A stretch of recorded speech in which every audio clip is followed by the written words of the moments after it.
Hello and welcome to Indus News, live from Islamabad.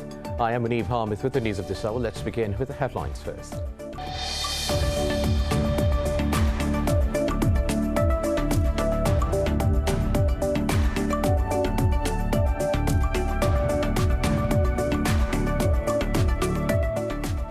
The Israeli forces have once again raided the Al-Aqsa Mosque in occupied Jerusalem and arrested 4 employees. In a statement, the Palestinian Foreign Ministry said Israel has not stopped its policy of violating mosque sanctity. Earlier, the UN Security Council called for full adherence to a ceasefire agreed between Israel and Hamas.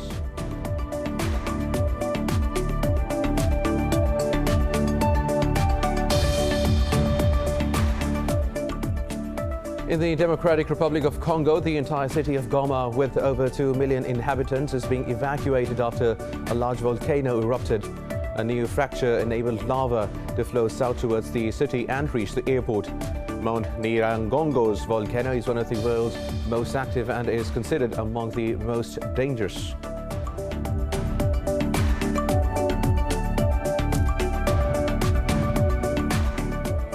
In China's northwestern Gansu province, 21 people have died and 8 others got injured after extremely cold weather struck during an ultramarathon. In a press briefing, local officials said 172 people were taking part in the Yellow River Stone Forest Race near Daihin city. They said 151 runners have been rescued so far.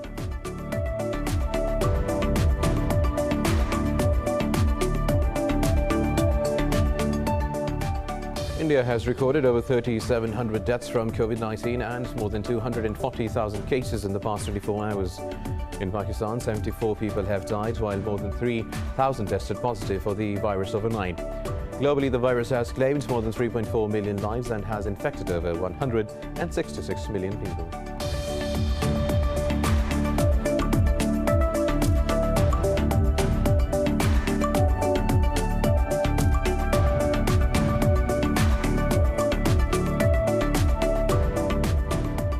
In Myanmar, the anti-coup insurgents claim to have killed at least 13 security members in an eastern town.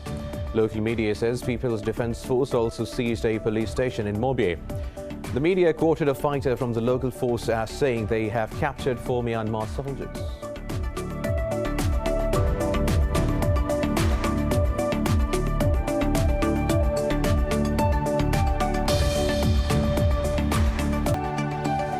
These are the top stories. These in detail after a short break. Stay with us.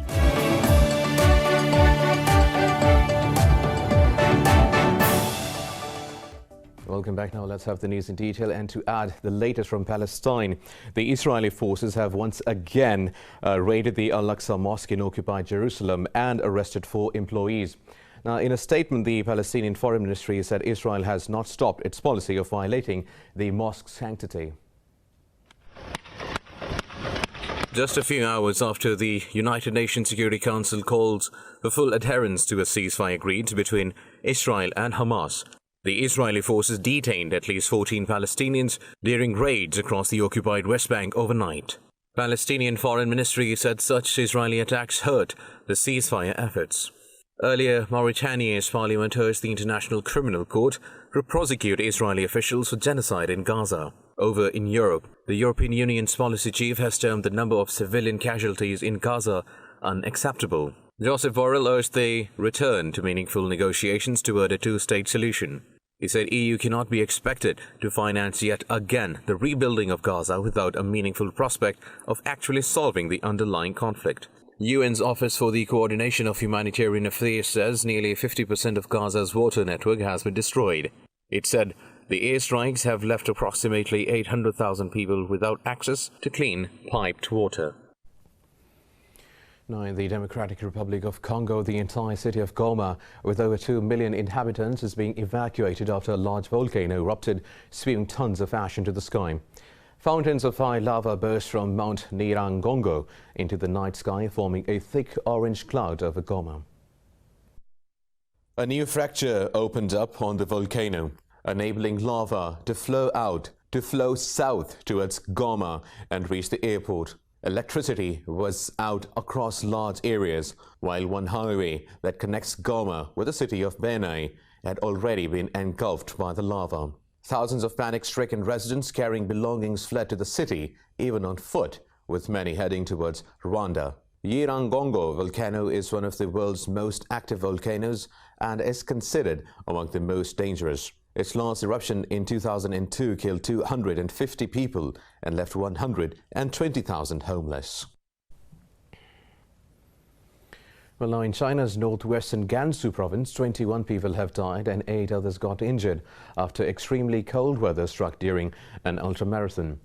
In a press briefing, local officials said 172 people were taking part in the Yellow River Stone Forest Race near Baiyun City. They said 151 runners have been rescued. Local authorities said hail, freezing rain and gales in the area resulted in the temperature's drop. Officials said a landslide following the severe weather hampered the rescue work. The Gansu government said it has formed a special group to investigate the incident. Now, Yemen's Houthi rebels have threatened possible expanded attacks on what they called aggressor countries. In a tweet, Muhammad Ali al-Houthi said if the blockade and aggression continues, Houthis will strike on unexpected sites. Group Supreme Revolutionary Committees had also dismissed U.S. sanctions on Houthi officials. Washington has imposed curbs on 2 Houthi military officials leading an offensive to seize Yemen's Marib region. Earlier, U.S. Special Envoy on Yemen, Tim Landerking, called for de-escalation and pressed for a ceasefire deal. Iran says a 3-month monitoring deal between Tehran and the UN nuclear watchdog has expired. Parliament Speaker Mohammad Bagher Khalibah said the agency would no longer access images of Iran's nuclear sites. International Atomic Energy Agency's chief Rafael Grossi is set to hold a news conference later today. Earlier, the agency said it was in talks with Tehran on how to proceed with the monitoring deal. Now, India has recorded over 3,700 deaths from COVID-19 and more than 240,000 cases in the past 24 hours. Globally, the virus has claimed more than 3.4 million lives and has infected over 166 million people. For the past 2 months, India has been living a COVID nightmare as it struggles to contain the virus amid piling deaths. New Delhi's already staggered vaccination campaign has hit a wall after completely running out of supplies.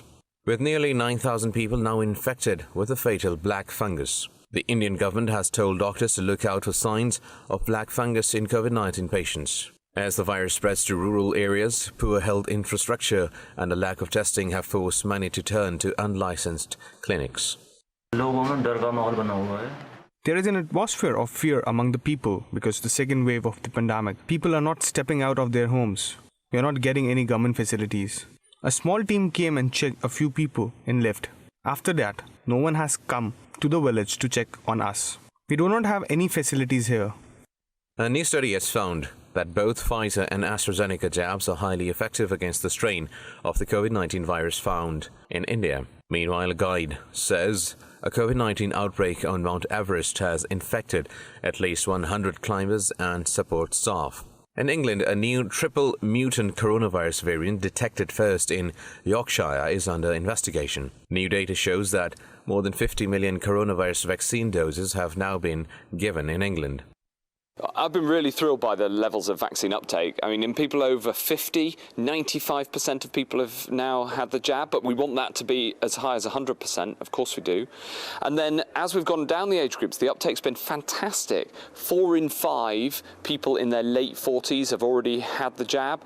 And so we're seeing this incredible level of take-up at all ages. While Western nations buy and stock millions of vaccines, only 25 million doses have been administered in the whole of the African continent. The World Health Organization has termed the disparity tragic. Meanwhile, Pakistan has recorded 74 more deaths from the new coronavirus in the past 24 hours. The Health Ministry says fatalities toll has surged to 20,251. The caseload has surpassed the 900,000 mark with nearly 3,100 new infections overnight. The ministry says over 817,000 people have recovered from the disease so far. It said there are more than 62,000 active cases in the country. Nearly 4,400 of them are in critical condition. Now moving to Myanmar, where the anti-coup insurgents claim to have killed at least 13 security members in an eastern town. Local media says the People's Defense Force also seized a police station in Mobe. The media quoted a fighter from the local forces as saying they have captured 4 Myanmar soldiers. It reported the police station had been set on fire and 2 civilians had been injured in the fighting. A gun battle also broke out between security forces and an alliance of defiant armed ethnic groups near the China border. Local media says civilian vehicles have been peppered with bullet holes in Muse town. Meanwhile, protests continue across the country despite over 800 kills by the military since the February 1st coup. Now in Vietnam, voters are casting their ballot in the parliamentary elections today. 866 candidates are contesting for the 500-seat National Assembly. Some 92% of candidates are members of the Communist Party, which also essentially vets independent candidates. Nearly 69.2 million Vietnamese people are registered to vote. They will also vote for members of the People's Council at provincials and district levels. Election results are expected to be announced about 2 weeks. Vietnam is battling a new COVID-19 outbreak that is spreading rapidly and has infected over 2,000 people since late April. Now, the US has decided to extend for 18 months the ban on deporting Haitian citizens back to their country. In a statement, the Department of Homeland Security said social concerns and human rights abuses in Haiti led to the decision. It said the COVID-19 pandemic exacerbated the dire economic situation and lack of access to food, water and healthcare. The move enables Haitian nationals currently residing in the US to file applications for temporary protected status. Haiti was initially designated for the program in 2010, but the Trump administration had announced the suspension of the program. However, the temporary protection had remained in effect due to litigation challenging the decision. Nigeria's army chief has been laid to rest in the capital Abuja. Lieutenant General Ibrahim Atahiru and 10 other officers, including the crew, had died in a plane crash yesterday. Atahiru only took up his post in January in an overhaul of the military's top brass. The army said the plane was trying to land in bad weather at Kaduna International Airport. The presidency said Atahiru was on an official visit to the northern state that faced security challenges in recent months. The Air Force says it is investigating the cause of the crash. One of the only 2 women on Sudan's ruling Sovereignty Council has announced her resignation from the transitional setup. In a video statement, Aisha Musa accused the military-dominated transitional government of ignoring civilian voices. The transitional 14-member military civilian council was set up after the Sudanese army toppled autocrat Omar al-Bashir in 2019. Aisha said the civilian component in the council has become just a logistical executive body. She said it only stamps the approval of pre-prepared decisions. Musa also accused transitional authorities of leading the country to more killing, injustice, poverty and suffering. She said she submitted her resignation on May 12th after the security forces killed 2 protesters. More news coming up after a short break. Stay with us.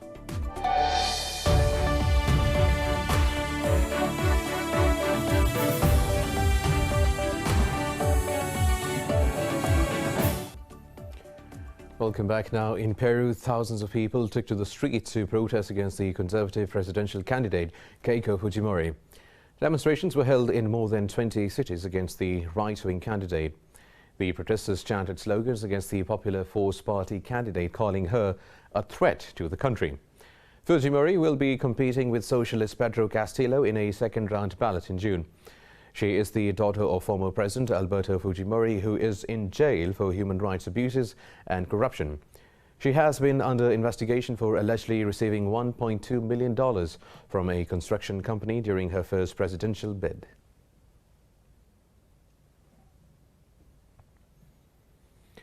Now, in Bolivia, authorities have discovered and destroyed a cocaine laboratory inside a natural park in the northern Amazon department of Benign. Police found the tarpaulin-covered makeshift factory hidden in a section of the park. Interior Minister Carlos Eduardo del Castillo says the laboratory had 11 rooms. The minister said 110 kilograms of crystallized cocaine was manufactured per day in the lab.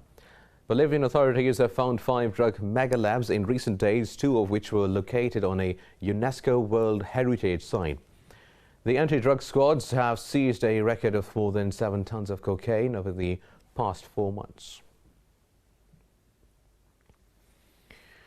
Well, now, billionaire Richard Branson's space tourism firm Virgin Galactic has completed its 3rd successful space flight. The success has cued the company's aims of launching customer flights to suborbital space from the next year. According to the company, the rocket-powered plane VSS Unity, carrying 2 pilots, reached an altitude of 55.45 miles. The Virgin Galactic has 600 customers signed up already to fly to the edge of the space for a $250,000 ticket. The company says the tickets will be sold at a higher price than previously when the sales reopen.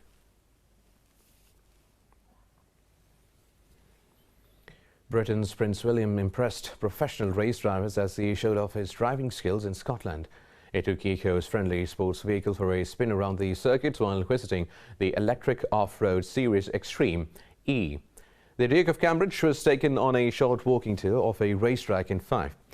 He also viewed the motorsport company Extreme E's hydrogen fuel cell for charging cars using zero-emission energy.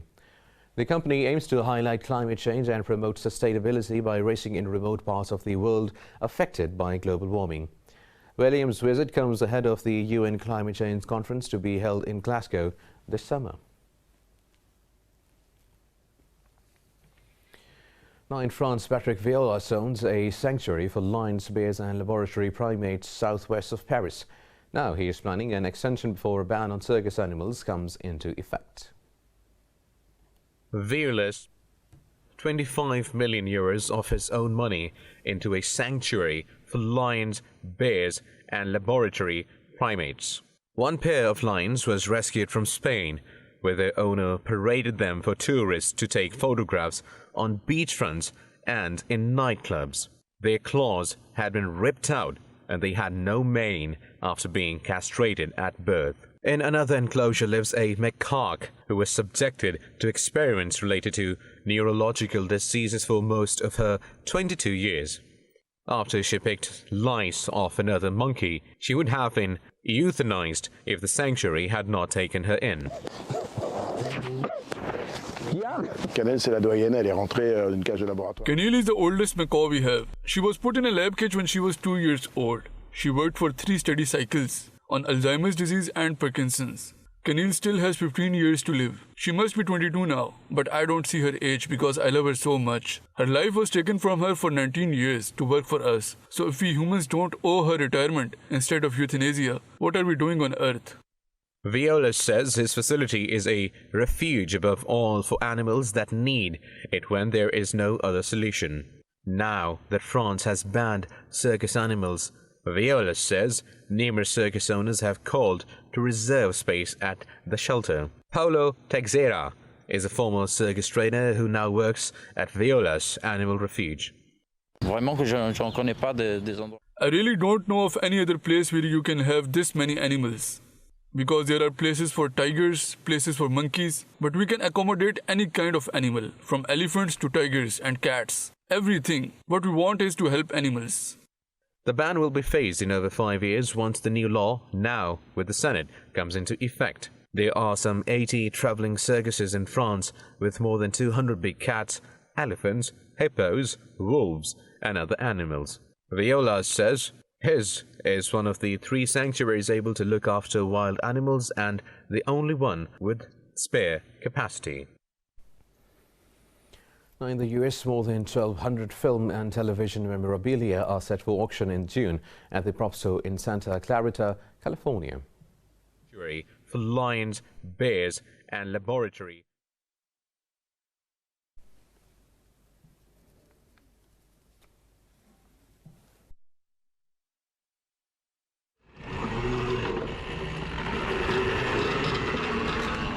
The Props Tour says they have got something for everyone as they arrange their biggest ever auction. Bidders will be able to view the full catalogue of items via Zoom and make their purchases online and by phone globally. Among the hundreds of items, collectors will find memorabilia from films like Terminator 2: Judgment Day, Batman, Elf, Top Gun, and The Muppets, to name a few. Harry Potter's wand and eyeglasses worn by Daniel Radcliffe promise to be one of the most sought items. This is the first time that the Warner Brothers archive has released Harry Potter's wand and glasses to auction. The exciting part for this as well is that 100% of the Hammer Price proceeds for these two pieces are going to go to charity, and both of them are valued at $30,000 to $50,000 each. So we're really hoping that the charity gets a lot of help from this auction. Truck says fans should not be discouraged by the price tag on these items. The prop store has collectibles for all budgets from the price range of hundreds of thousands to the low hundreds.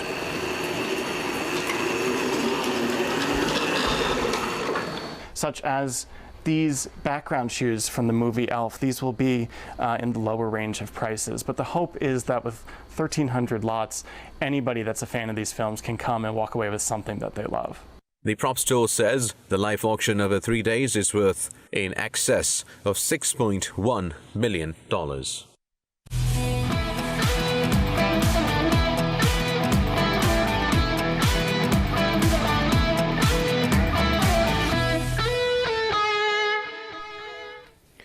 Now in sports, let's start with football.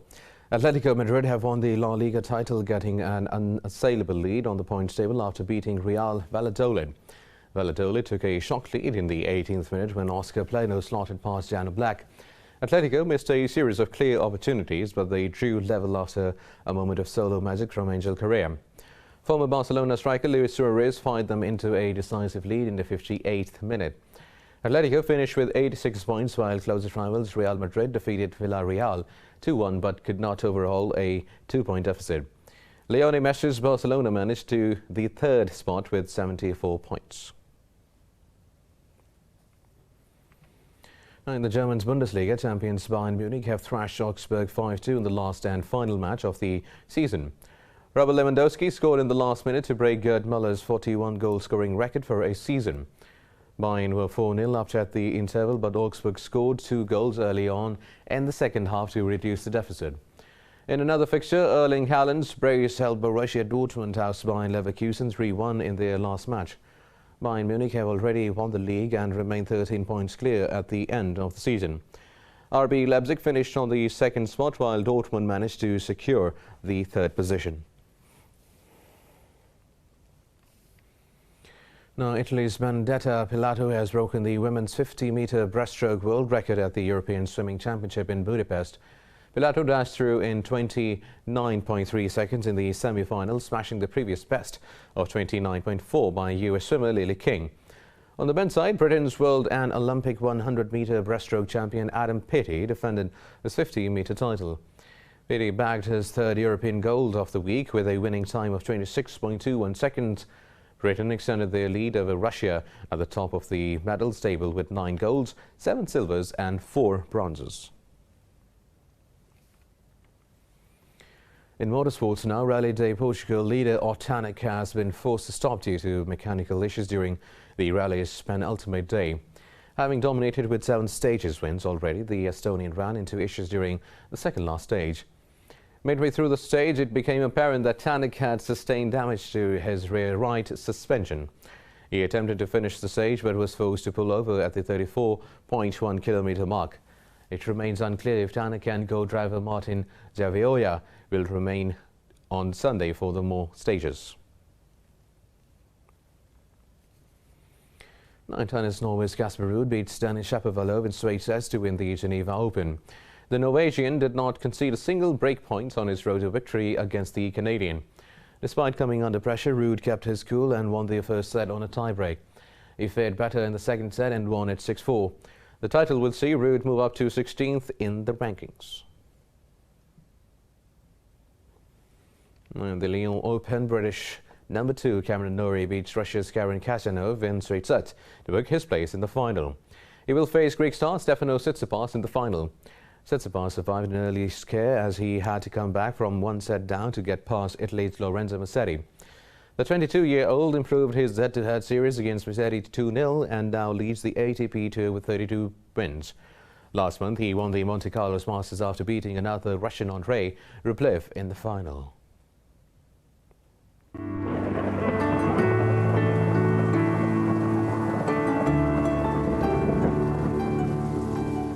And now let's have a look at how the weather is doing around the world.